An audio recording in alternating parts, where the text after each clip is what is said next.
The platform of YouTube is one of the biggest ways and most efficient ways to express your creativity, whatever way that may mean to you.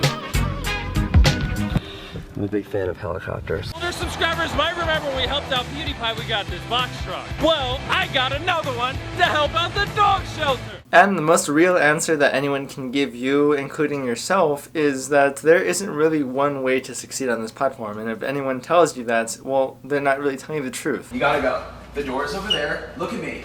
Look at me. You've been waiting out here for like 2 days. This is not how you do these kind of things. I know you're trying to meet Casey, talk to Casey. You gotta wait downstairs like everyone else. The truth on succeeding on YouTube is the most real that it can get without it being completely real in itself. And in this video, I'm going to give you guys a breakdown of the aspects that do just that, uphold your truth and help you maintain that throughout your videos. If this is the first time you were stumbling across one of my videos or my YouTube channel, on here I make videos about social media topics, my filmmaking gigs and the behind the scenes of those, and filmmaking tips. So if you'd like once or twice a week of this kinds of content, go and hit that like button and subscribe to never miss a video. Before you come up with this amazing idea and hit record on your camera, take a step back and think to yourself. Before YouTube was even a thing, who were you as a person, and how does your mind work?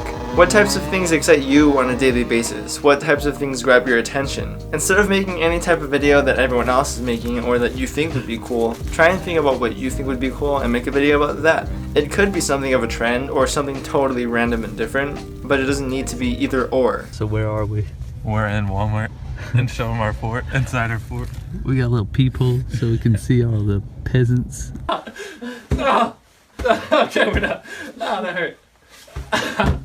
Alright, get me out. I'm sweaty. This is why there are YouTubers like MrBeast who makes videos about completely random things, and it makes them explosive and kind of trendy and big videos that are completely random and unapologetic that you are just grabbing at the sky. Because 20 years is a lot. Yeah. Yes, we got one. Alright, Taffy, we're finding you a home. We're finding you a home. We're gonna find them all a nice house. Hopefully that can keep you entertained throughout the night. Or you're like Peter McKinnon and you make videos about camera work because it excites you. You like to talk about lenses and bodies and new models and things like that. All right, lens on top of your stabilized body. Bob's your uncle, Fran's your aunt. Let's go. All right, talking about the LCD, it's a little bit smaller on the R6. Whatever topic it may be, that does not matter. Just make sure that it excites you first. Make sure that it's one that gets your adrenaline pumping and your attention going rather than having you fall asleep like how I used to in class.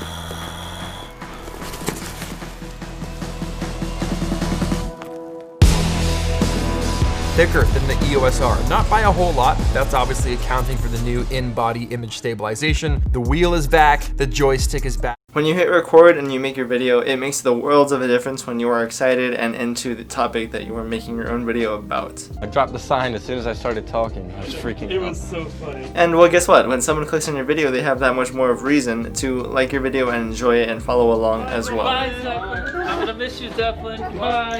And another one's adopted. Let's go. Let's go, boys. Before I get into any more detail about how to accomplish this for your brand on your YouTube videos, I want to know from you guys down in the comments below. Take a second and think about any TV show or movie that you have ever watched. One that you have been really into and one that you may have clicked off because you were so bored you couldn't stand through it. Hey buddy, a little bit peckish. You got something to eat? This one really got to me. What kind of writing is this? Why don't you get me the best sandwich you got? In this case, it's probably safe to say that the ones that you were really excited to see, well, they were really believable stories. The people that were telling these stories were excited to tell them in the first place. On the other hand, I binged this one. They were invested into their own character or their own story of what they were putting on the screen, and well, in turn, that made you excited to watch it. Rather than someone showing how bored they are on the camera and not being invested into this idea at all, which way do you think is the best way to gain audience interaction? What type of videos do I make? And when people ask me what type of videos I make, I always respond with, you know, my videos are just super random. It's really how I feel that day. And then they respond with, bro, just tell me what type of videos do you make? And then I'll be like, it's just random. A little bit about some of Nikon's professional lenses, and yeah. If the writing or acting is not sufficient, well, you're probably going to click off of that movie and be bored out of your mind. But if that film has the right acting, the right angles, the right writing, the right directing, and everything like that, well, you're going to be watching the movie from beginning to end, biting your nails with anxiety of what happens next. This is taking longer than I thought. I think we need more billboards. All day. Really? No. And any type of YouTube video that you want to make, as long as you have that drive behind it, so is your audience. They're gonna have that same reaction as well. This is how studying for an exam goes. Oh, I got next week. Know what? I should be studying right now. Nah, I got 5 days. Know what? I should be studying right now. Nah, I got 3 days. In case I have not made this point clear enough, think about it like this. You are making your own movies. You are the star of your own movie. Yes, you do not need a film degree to do this, or much less a whole film crew to pull it off. Welcome. Okay, we are rolling. I'm the first AD on this project, basically running the entire set.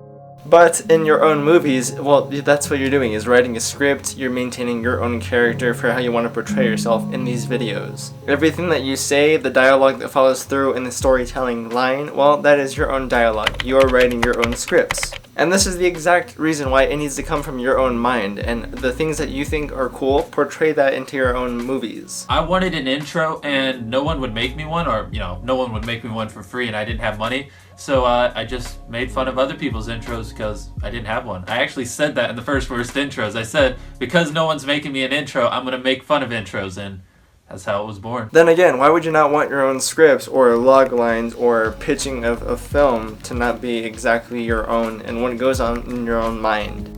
And then I love this idea that like there's a betrayal involved.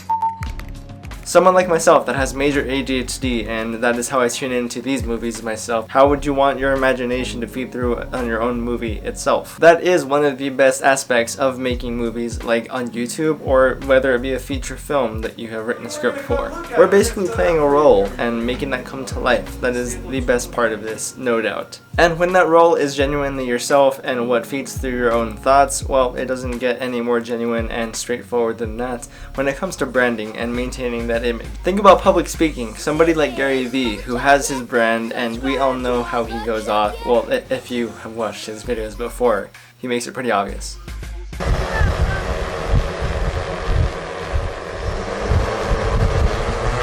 And whatever the hell happens, happens, because I don't want to make myself vulnerable to the Dateline, aha, we caught you. Right. And it changed everything. The reason that show exploded is because there was nobody on earth that I was scared of. Just like Gary Vee is saying everything that comes to his mind of what he has learned and what he genuinely believes is the key to success. Subscribe to MrBeast.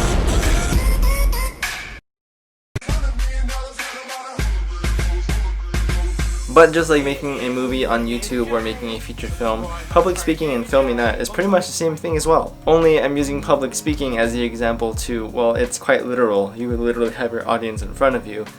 There's just the camera there as well. And Gary Vee isn't the only example, though he is a great example because that is what a lot of his content is, but MrBeast has done public speaking as well. Rub off and influence each other. Which is why Daryl's one of my mentors, and we were actually having a strategy meeting one time, and do you still have that picture from it?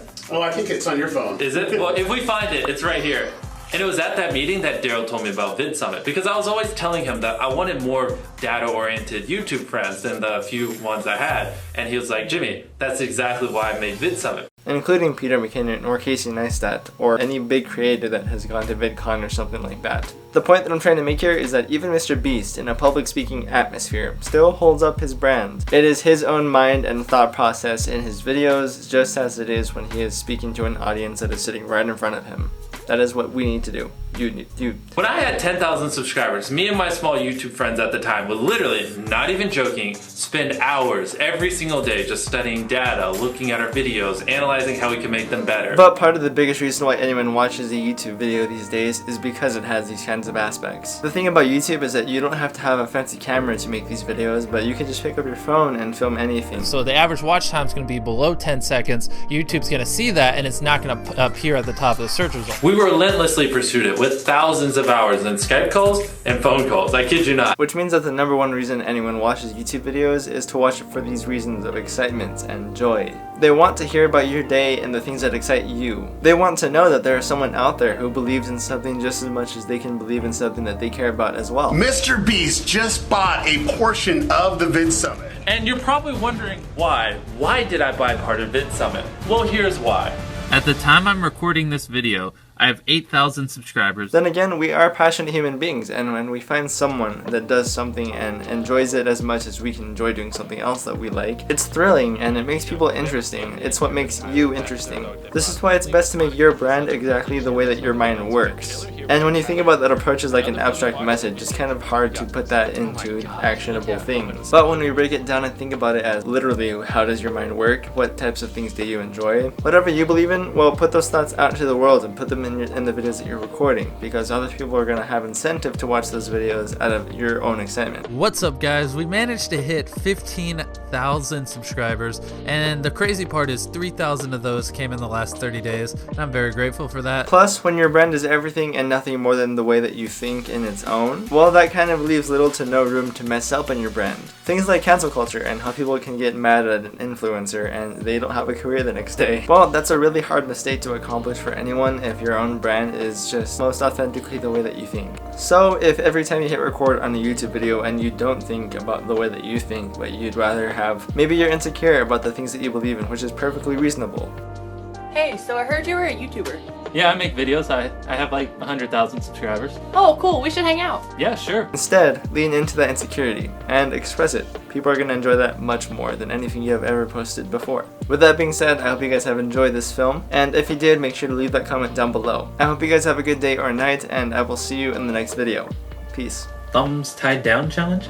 I saw that the other day. Okay, what do you want to do then? We should do a YouTuber's expectation versus reality. The dumbest thing I've ever heard of.